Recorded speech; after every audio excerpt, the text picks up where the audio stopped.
back at it again with Mega Glimmora. I'm pretty sure this team is exactly the same as it was last time, but it is on screen for you now. I'm 4D, and today we're going to be racing through some games, showing off this Mega Glimmora team once again.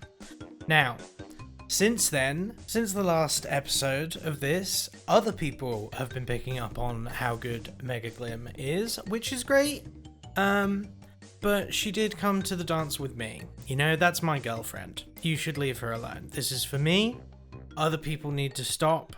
I love Mega Glimmora more than anyone else. It actually takes up 100% of the accessible content on my YouTube channel, actually. So, back off. That's all I'm saying. Now, once again, it was interesting to me to see that the other teams that people are playing Mega Glimmora with do use Alolan Ninetales, and it is something that I've been thinking of with the ground weakness from Glimmora. It makes sense to have that option, and as I said before, the Garchomp here is kind of doubling up on a lot of the roles that Glimmora is fulfilling, so it may be worth switching out the Garchomp for Ninetales, but we have the Weavile and we also have Ice Boost on Serena, so I'm not exactly sure. One thing I have been considering is switching out this dragon for another dragon in Como-O. Now, again, I really like Como-O. I want Como-O to be good, and we don't have much fighting coverage. Again, it's only the high jump kick on the Serena. You could sort of count the upper hand on Talonflame, but not really. So that is a consideration to pop in that slot. The other thing that I've been considering in that slot is actually Goldengo, but that gives us double ghost weakness. It's another ground weakness. It doesn't necessarily work with Glim, but for some reason I have a feeling that it might be good. So anyway, those are some things that I'm considering playing around with that maybe you could experiment with if you want to pick up this team. But we are going to be jumping right into the games and racing through them. See you there. Jumping straight into game one, you will notice that we do have game sound now. I have disabled the music for the recordings so I can still do all of the editing. We can still have a background music here, and there's in-game sound effects now. How genius. Right, we're against a Frostlass team here. That's how I would quantify this. And it looks very interesting. There's something really standing out to us here, isn't there? And that is that Garganacl. Garganacl? It's NaCl. So, anyway. First things first, we should identify the threats to Mega Glimmora. As always, there is the Garchomp, which we are very well set up to deal with the Serena and the Weavile. And then the other consideration here is the Primarina, because we are weak to water with Mega Glimmora. And then the final consideration to make there is the Iron Head potential from the King Gambit. Now, whenever I go against King Gambits, they do seem to have Iron Head. I think that the 4 attacking moves, no protect, is quite common on King Gambits at the moment to make sure that they do have that steel coverage. So this is an example where Glimmora is theoretically weak to quite a few of our opponent's Pokemon. However, we are going to be leading with Talonflame and Weavile, which should help us deal with basically any of these apart from the Primarina. And as long as we have Tailwind up, we will outspeed everything else and can pick up KOs with the Glimmora. Specifically, I'm thinking about Sludge Bombing into the Primarina before it can use a water move on Glim, so I think that is not something that we need to be concerned about. Having just double checked this in post commentary, I can see that we will always outspeed Primarina. I didn't realize how slow Primarina is. The Iron Head from the King Gambit is a 50-50 to knock us out, so that might be something that I want to maybe adjust my EVs for in the future, because it does come up quite a lot. And it's worth noting here that we only two-shot the King Gambit, even with our super effective Earth move.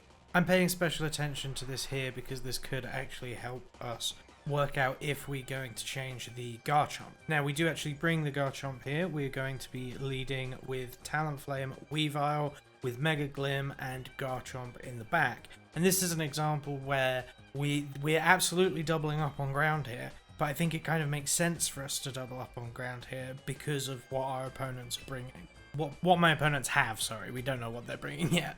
But we're going to get to have a look at that right now. We see that our opponent is leading Sneasler Garganical. I have no idea what they're doing here.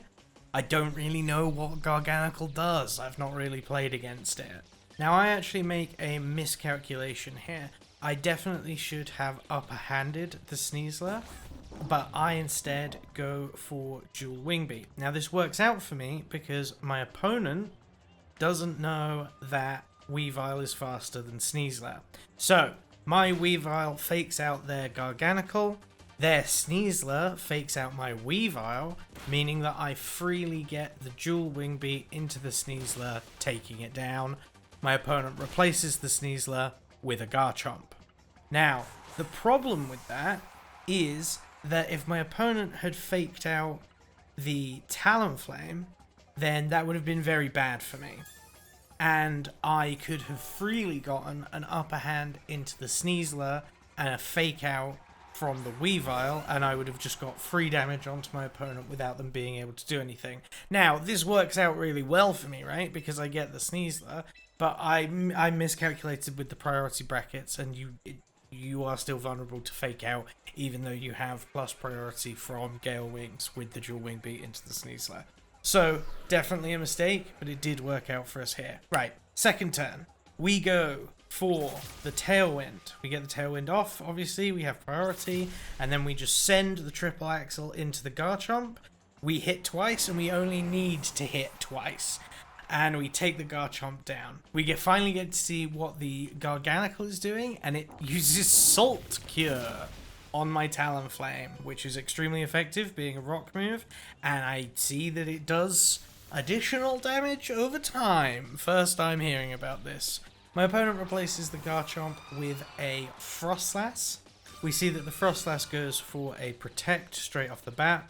We knock off into the Garganical. We did consider feinting into the Frostlass because we wanted to hit it with that Flare Blitz, but I remembered that it's a ghost. We then take Assault Cure onto Weavile, who also takes damage over time from it, putting it at 1, and our Talonflame goes down to 4. Both of our little guys are holding strong against this Assault Cure. I felt so bad for this Garganical player. We see that the Frostlass does now Mega Evolve. The Garganical goes for a Protect. Weavile knocks off into Frostlass, dropping it down to 25%. And we send the Flare Blitz into Frostlass, finishing it and Talonflame off. And then we will see Weavile go down to the Salt Cure damage. Our opponents have lost 2 Pokemon. We have lost 2 Pokemon. And they forfeit.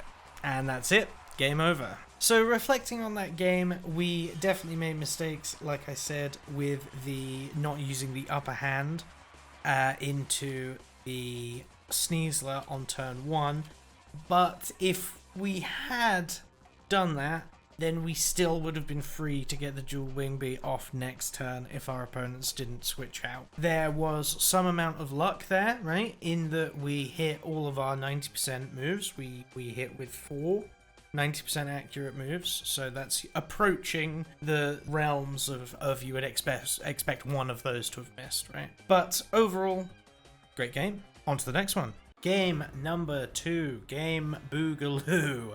We have a Hippowdon, the Giraffe, a Rotom Wash, Aerodactyl, Incineroar, and Sceptile. Very strange team here. So I'm expecting the Sceptile to be the Mega with the potential of a dual Mega with the Aerodactyl. And we also have the damn Giraffe. So, what we want is we want a lead that could deal with the Giraffe or potentially deny the Tailwind from the Aerodactyl. So that is why we are specifically leading with Talonflame Weavile. This is also part of why I need the Weavile, is for a while there were very bulky Mega Aerodactyls running around, and the Sarina cannot take them out with her triple axle. It has to be the triple axle with stab from Weavile. I'm actually including a little drawing that I did at the end of this session of games that is specifically about the problems that we face with trying to deal with Incineroar and the Giraffe. Because this is partly why we have Sarina, and it's part of the reason why we're running Weavile, like I said, for that dual option. But we run into issues at the moment because a lot of the Giraffes are running Colbur Berry. And so if that's the case and it's an Incineroar Giraffe lead, then it's kind of 50-50 whether we want to go Sarina Weavile or Sarina Glimmora, and neither of those are able to deal with the Aerodactyl in a way that will actually prevent the Tailwind. But, I mean, you know, preventing speed control right off the bat is big. It makes sense why it's not easy to do, but it is something that I have tried to maximize the potential for with this team, as I went over in the previous episode. So make sure you hang around to the end of the video to see a terrible drawing that I did, and remember to like and subscribe. Alright, let's get back to the games. We see that our opponent actually leads with Incineroar and Rotom Wash. This is not an amazing lead for us. We're both physical attackers, we do take that Intimidate, but we do have some advantages going for us here. We are going to be able to prevent the Fake Out with an upper hand here. So we get our Fake Out off into the Rotom, and then Pog, upper hand into Incineroar, 25% of your health, and both of my opponent's Pokemon flinch. Love that. We see the lefties over on the Rotom. Now, on to round 2. We can't do that again, unfortunately. We withdraw the Weavile and send out our Garchomp, and the opponent takes back their Incineroar and sends out Hippowdon. That means that there's now a Sandstorm. We get off our Tailwind, and we see that the Rotom has gone for Discharge. So our opponent is planning to do Disquake shenanigans here. That's where you discharge an Earthquake and you just send spread moves everywhere with an electric type next to a ground type that's immune to electricity. We see that our Talonflame did actually get parried there. This is not too big of a deal for us because the Talonflame has done its job. It's done an upper hand, set up Tailwind. We're fine with this. We see our opponent withdraws the Hippowdon and sends the Incineroar back out, dropping our attack again. It takes a Dragon Claw, going down to just below half, meaning that that triggers its Citrus, going to 69%, not nice. The Rotom tries to send a Will-O-Wisp into our Garchomp, but it misses. Known for it, actually. Rotom Wash missing Will-O-Wisp. Round 3. We take back the Talonflame and we send out our Mega Glimmora. Our Garchomp uses Protect.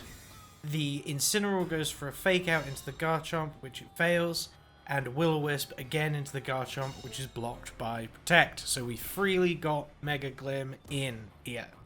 Our opponent takes back the Incineroar again and brings out Hippowdon. We Mega Evolve our Glimmora, Resplendent, Beautiful, Effervescent. We send a Dragon Claw into the Rotom, dropping it down to 60%, and then we follow that up with a Sludge Bomb, which takes it down to 3%, but we get the poison. So the Rotom gets off a Hydro Pump into our Glimmora, which does a lot of damage, because they crit, and then the Rotom goes down. The poison didn't actually matter, because it would have gone down to Sandstorm. Our Tailwind has now run out. We do, in theory, have Talonflame in the back, but with it being slow and potentially full paralyzing, that might not work. Incineroar comes out again, and I think that our Garchomp is actually quite reduced in effectiveness at this point. We Spiky Shield on our Glimmora. We were expecting the Fake Out onto Glimmora, but it actually goes into Garchomp, meaning that Garchomp flinches. Hippowdon went for a Sand Tomb into the Glimmora, but that doesn't work. and now the Sandstorm is over. Our opponent withdraws the Incineroar again, revealing their final Pokemon, which is the Aerodactyl. We send a Dragon Claw into the Hippowdon, which does barely anything. Now, we had lined up the Power Gem into the Incineroar, and that will easily take out an Aerodactyl as well. So the Incineroar is going to have to come back out here. We take a Sand Tomb into the Glimmora, and it does go down. We replace our Glimmora with a Talonflame, and our opponent sends out the only Pokemon left, the Incineroar. This is going to be the final fake out that the Incineroar can try and do. We take the Garchomp back to reset those stat drops and bring out the Weavile, who is at risk here, but that's fine. Talonflame tries upper hand, but it fails, and that is because the Incineroar went for a parting shot into the Garchomp slot, which is interesting. We dodge the Rock Slide on Weavile, which was very lucky, and the Talonflame goes down. This allows us to freely bring back in the Garchomp. We go for the Triple Axle into the Hippowdon and we miss, and we Stomping Tantrum into the Incineroar and we take it down. Now, the Hippowdon goes for a Sand Tomb into Garchomp, but it misses. So now we are 2v1 on this Hippowdon, and we send the Triple Axle and it does hit all three, but it only takes it down to 24%. That is a bulky Pokemon. But with the follow-up Dragon Claw from the Garchomp, it does go down. I imagine that we only didn't take it out with the Weavile actually because of the parting shot from the Incineroar. So that was that game. Our opponent had a lot of interesting Pokemon there. And I think that there were some instances where it seemed like we were getting lucky, right, with the poison or with the Rock Slide miss, that I don't think actually mattered. The Weavile had a sash and didn't take an extra hit for the rest of the game. The poison didn't matter because the Sandstorm was going to take down the Rotom. We took a crit, and we also missed our first Triple Axle with the Weavile. So I think in terms of luck it balances out, and that felt like a really good game, but we were definitely going up against some less than standard Pokemon. And it looks like it probably would have been a Mega Aerodactyl, which we managed to take out on a switch-in, which is pretty huge. I forgot about the Will-O-Wisp. Will-O-the-Wisp missed from the Rotom Wash, which was huge. Our Garchomp would have been nigh useless if they had managed to get that off, so I think that we did definitely get kind of lucky there. Anyway, onwards! Game number 3. It makes me want to pee. Go and get a referee for Mook Shopping C. That, whatever. Right. Dragonite. Kingambit. Garchompa, Sylveon, Basculegion. Oh, I don't even want to acknowledge it. Can we just pretend that it's not there? I don't think that we can. I don't think it's a good idea to pretend that it's not there. Who knows what mischief it will get up to if we ignore it? It's the giraffe. It's the damn giraffe. So, the things that we are concerned about here are obviously the Garchomp, because of its Earthquake / Stomping Tantrum, the Basculegion with its powerful Wave Crashes and Priority Aqua Jets, also it could be Scarf, and the Kingambit, which probably has a Steel move. So, that's pretty rough for our Glimmora, but on the flip side, Glimmora does line up very well into the Sylveon and the Dragonite. I guess this is an example where I would maybe consider bringing a different Mega if I had a dual Mega. I don't know if I really have a slot on the team that I could replace for a different Mega, but I love Glimmora too much, actually, and I want to bring it every single game. So, popping into the actual leads here, we see that my opponent does bring the Dragonite and the Kingambit, and I have the Weavile and the Glimmora. Now this means that I know exactly what I'm doing here, because I think that my opponent is either going to double protect or protect on specifically the Dragonite and attack with the Kingambit. So, we Mega the Glimmora. Beautiful. We see that the Dragonite protects, and we go for the Feint with Weavile, breaking the Protect and also breaking the Multiscale, which we follow up with a Power Gem and take it out. Goodbye, Dragonite. That crit, we're going to run that in the end of the turn, and we're going to see if that mattered. We take an Iron Head into the Weavile, which is also super effective, and that goes down to its Sash. Right, let's check that calc.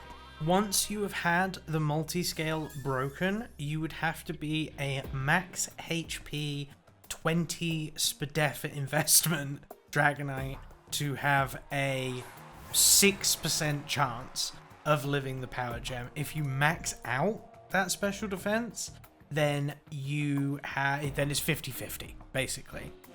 So you would have to be max HP, max special defense to have a 50% chance to live the Power Gem once that Multiscale is broken. And that's calculating from the Dragonite being at 99% HP just to get the Multiscale off, right?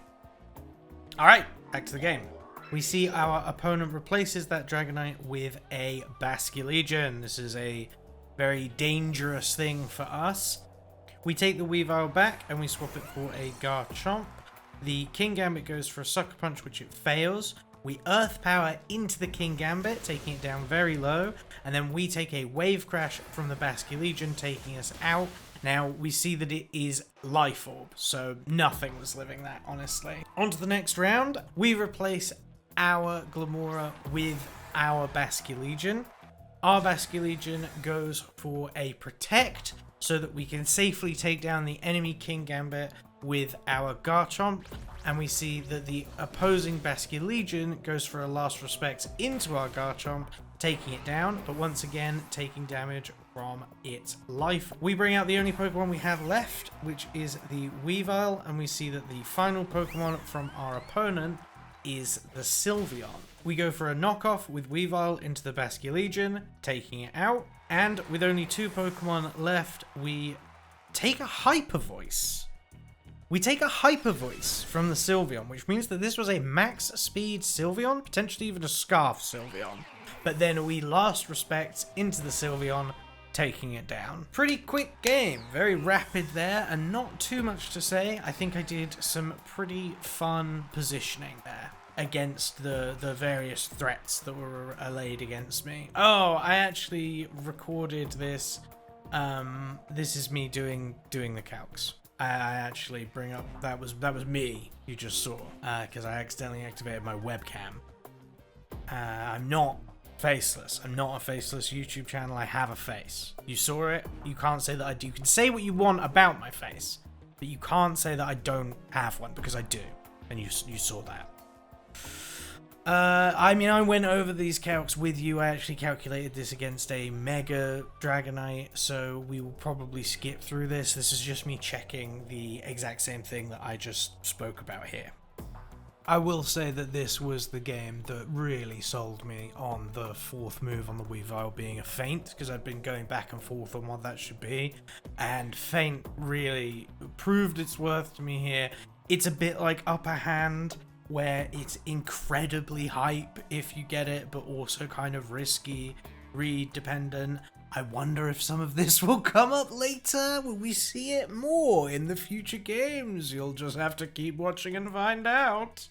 You stayed for more, and I'm bringing you game 4. It is a Sableye, a Floette. Finally, a Floette has emerged that we can defeat with Glimmora. Will I be able to get a clip of us one-shotting a Floette? You'll just have to wait and see. Sableye, Floette, Tyranitar, Sarina! Sarina, you betrayer! On the enemy team, you're for me! No, it's good to see other people respecting Sarina. Great Pokemon. We've got a Whimsicott, and we have another Dragonite. In terms of what we are worried about with the Glimmora, the answer is nothing. As far as I can tell, our opponents don't really have anything to deal with it. They could have Earthquake on the Tyranitar, especially as they otherwise don't have ground coverage at all. But we just lead with the Glimmora. We see our opponent goes for Whimsicott and Sarina, which is very safe. This actually blocks our ability to prevent the enemy Tailwind, right? Because the dual Wing Beat has Gale Wind, so it's priority, which means it would be blocked by Serena. So thankfully we do not fall for that. We Mega the Glimmora, of course, showing off that beautiful shiny. We get off our Tailwind. Our opponent gets off their Tailwind. We send a Sludge Bomb into the Sarina. Sorry, Sarina. Sarina goes down. So, end of turn 1, we've got Glimmora and Talonflame in Tailwind. Our opponent sends out a Dragonite to replace the Sarina, and they also have Tailwind. We withdraw our Talonflame, and we send out our Weavile. The Whimsicott goes for Encore into the Talonflame slot, which it doesn't get because we switched out. We Sludge Bomb into the Whimsicott, taking it down to Sash, and the opponent's Dragonite goes for a Dragon Dance, gaining attack and speed. Very, very scary. The Whimsicott protects, the Weavile uses Feint, breaking multiscale. We take a Dragon Claw on our Glimmora, and we retaliate with a Power Gem, taking down the Dragonite. So here, we could have gone for Fake Out rather than Feint, but expecting them to maybe protect, we went for Feint, and it works out here because all we really want to do is break multiscale. We see that the Dragonite is replaced with a Floette, so our opponent's last 2 Pokemon are Whimsicott and Floette. Floette does Mega Evolve. Weavile goes for a Feint into the Whimsicott this time because it had gone down to Sash, so we just priority take it out, and then we Sludge Bomb into the Floette and take it down in 1 hit! That's a clip, baby! That's another clip to go in the arsenal of Glimmora one-shotting the entire meta that I'm building up on my computer. Beautiful. Love that. And that's 4 wins. 4 wins in a row. Very quick game, just racing through them. Hyper offense. On to the next one. Oh good, you're still alive. We're on to game number 5. We're against a Raichu, a Corviknight, another Sylveon, a Basculegion, a Mamoswine, and a Tyranitar. If we do the same analysis again, we're potentially worried about a ground move from the Tyranitar. We're definitely worried about a ground move from the Mamoswine.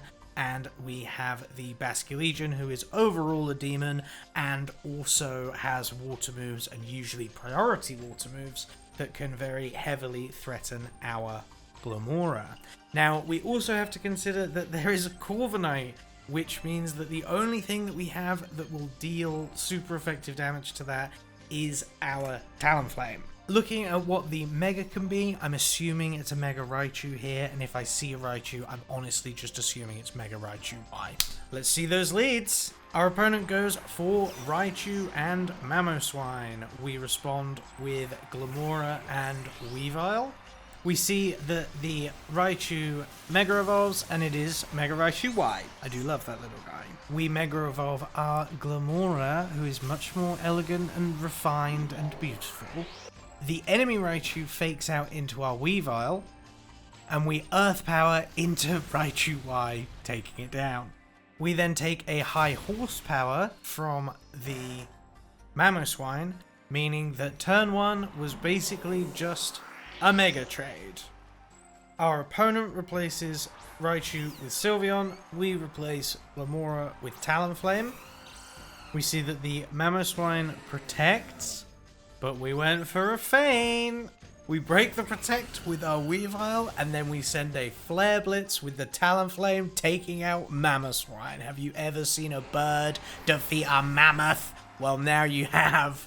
And the Sylveon just goes for that Hyper Voice, which does take out Weavile because it is super effective.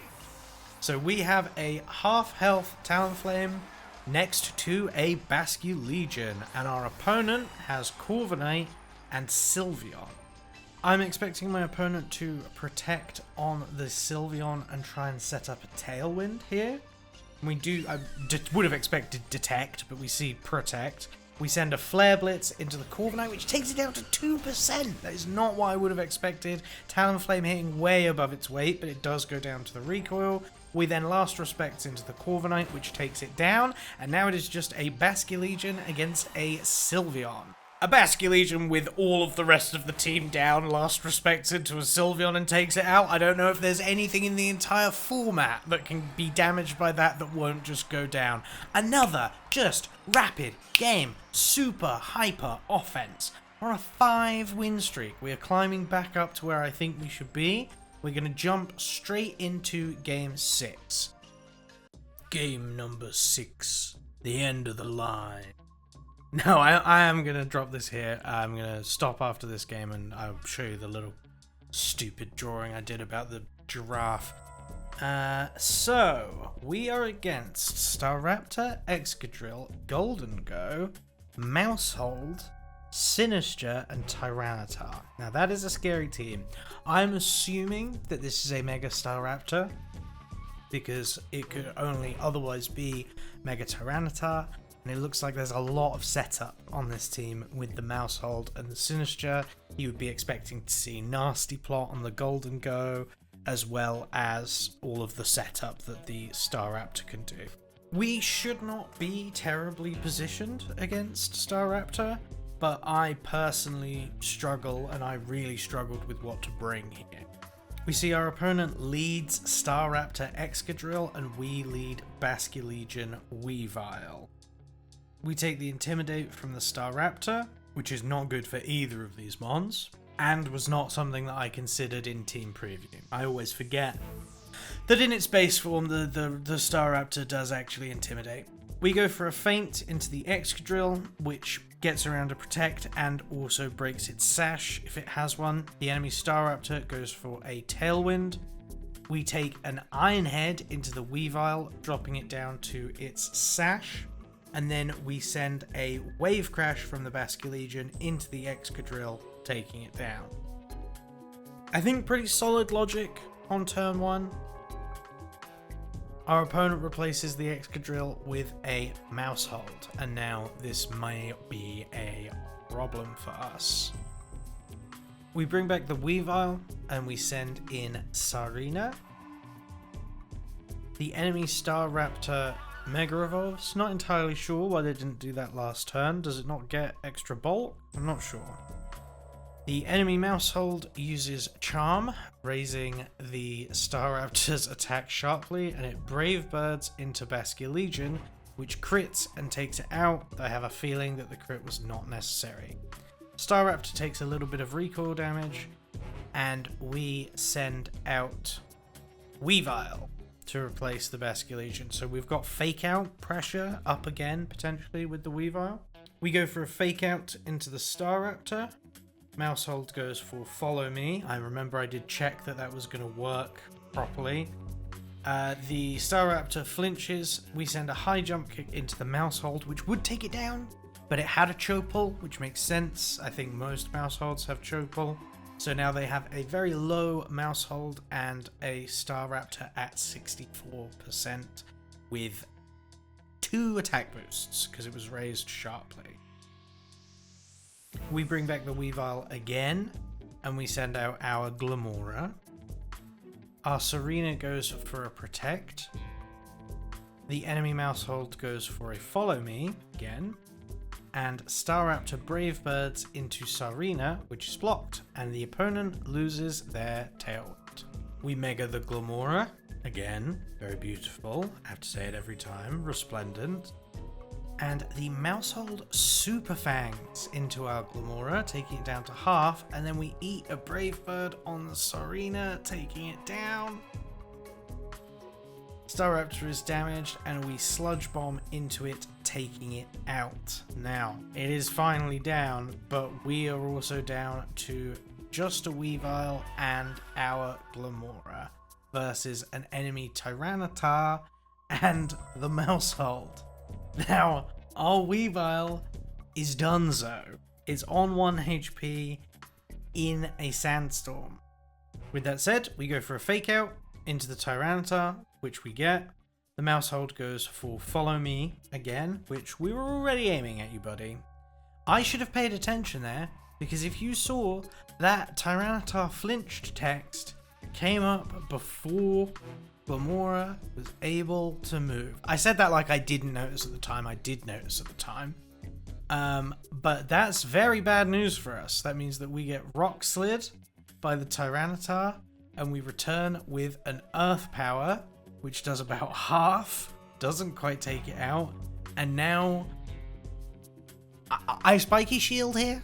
I Spiky Shield here because I wasn't sure if Rock Slide was contact or not, but it is not contact, and so now all we can do, the only thing we can do, is pray for a Rock Slide miss, and it does not happen. We get hit by a Rock Slide from a Choice Scarf Tyranitar. I was not expecting that. And what you weren't expecting is that we're ending on a loss. I need to wrap this up. I need to get this actually posted. I'm dilly-dallying, not uploading fast enough for my liking. So I'm ending this here. I'm ending this on game 6. 5 wins, 1 losses. That's good. It's a good team. Spoiler alert. I've got another 8 games recorded or something, and I want to play more, so there'll be even more. And I'm well over a 50% win rate. I'll say that. It's a good team. I really, really, really hope you try it out. All right. Now, oh, of course, the drawing. I have to show you the drawing. Oh, you're gonna love this. All right. I'm almost certainly going to be showing this on at least 2x speed. So part of what I'm running into as an issue at the moment is I need to take out Farigiraf on turn 1 every single time until I get high enough that people realize that that's what I'm going to start doing and start protecting, and then I'll have to adjust from there. But the problem that I'm running into at the moment is that if the Farigiraf has a citrus berry... No, sorry, this is specifically in the instances where the giraffe is paired with the cat, the demon cat, Incineroar, and the horrible giraffe, Farigiraf. So that means that we have to have Serena to block the fake out and do damage, right? Serena and Farigiraf itself, foreshadowing, are the only Pokemon that can block the fake out and also attack. So, what to partner with Serena? Now, we have the Weavile, and Weavile can knock off into the giraffe, and if the giraffe is citrus, then that means that we guarantee the KO if we hit with Power Whip with Serena, which we do have the wide lens, so we are favoured to do that, definitely. And the problem is that a lot of them are Colbur at the moment, and I'm not sure why. And if they are Colbur Berry, then the combination of Knockoff and Power Whip after the Intimidate from Incineroar does not KO the giraffe. And in that instance, we would rather have Glimmora. If we have Glimmora and Serena against Incineroar and Farigiraf, then we can Sludge Bomb into the Farigiraf and Power Whip it with the Serena, and again, assuming that the Power Whip hits, we are guaranteed to take it out, or it's over 90% to take it out, right? But the problem is that if they have Citrus, then when we hit it with the Sludge Bomb from Glimmora, it heals with the Citrus and we can no longer take it out with the Power Whip from Serena. So I did this lovely little drawing to illustrate that problem and point out the solution, and the solution is to take Serena off of the team and just have the giraffe myself, and then I can raw enemy giraffes and I still block priority, but I hate that and I don't want to do it. I hate the stupid giraffe. I don't like the way it looks. I love Serena. I love the coverage on Serena. I love the options that it gives me in terms of being able to do damage and take out enemy Tailwind users and all kinds of stuff. I love Serena. I prefer Serena, but I felt the need to lay this out, that this is a very real consideration, that maybe I should just have the giraffe instead, because it covers for both of these options and you don't need to do any kind of guessing game. If you have a better solution to the stupid giraffe problem, put it down in the comments. Likey, subscribe. Thanks for watching, everyone. Hope to see you in the next one. Peace.